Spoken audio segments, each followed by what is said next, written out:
Hello and welcome to 3 Minute Game Pass. I'm Nathan and today I'm going to tell you if these Game Pass games are worth your time and bandwidth. Today's games we're looking at are Feeding Frenzy 1 and 2. There's always a bigger fish. Become that bigger fish. Eat, consume, grow, rule the ocean. Eat Aquaman. Where's your Poseidon now, water dwellers? Feeding Frenzy 1 and 2 are both Xbox 360 games, and as such, they are only available on Game Pass Ultimate because you need EA Play, and the games are about 2 to 4 hours long. So what exactly is Feeding Frenzy 1 and 2? Well, they are PopCap games where you are tossed into a stage as a little bitty fish who can only eat even bittier fish, and you are eaten by fish that are larger than you. As you eat the smaller fish, you eventually grow, and then you can eat the bigger ones. Once you're big enough, you win the stage. Then you get small again and do another stage. This is the entire game.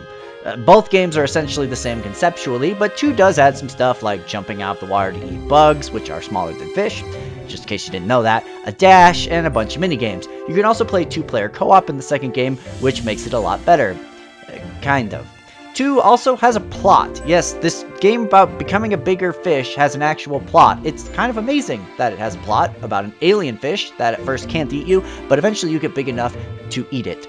Spoilers, by the way, and riveting stuff. Basically, this is Qui-Gon Jinn's favorite video game. There's always a bigger fish.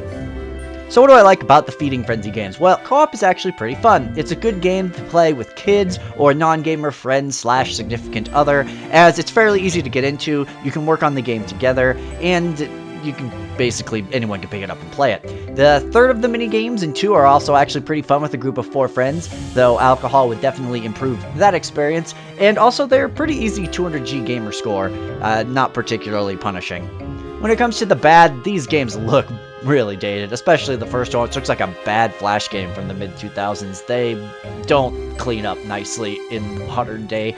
They also get really repetitive really quickly if you didn't get it from the earlier part of the review. It's basically just the same thing over and over. 2 does try and spice it up a little bit, but they're still pretty bland. And lastly, these games don't actually control very good.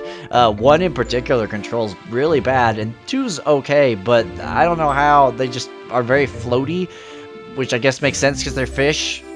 Do fish float? I guess? Yeah, whatever.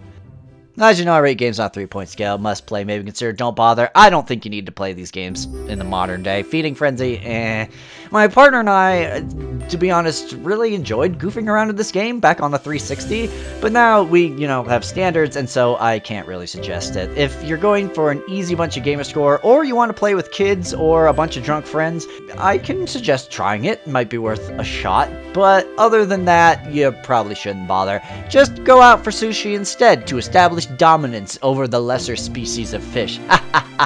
Who's the bigger fish now, you bastards? Well, that's all I got for you today. Thank you so much for watching. Go out there and avoid the Feeding Frenzy games.